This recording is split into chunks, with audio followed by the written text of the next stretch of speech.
Polis əməkdaşları tərəfindən narkotik vasitələrin qanunsuz dövriyyəsinə qarşı mübarizə tədbirləri davam etdirilir.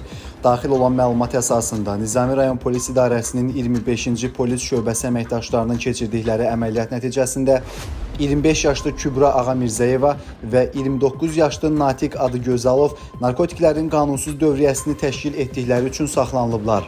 Onlardan psixotrop maddə metamfetamin və narkotik vasitə heroin götürülüb.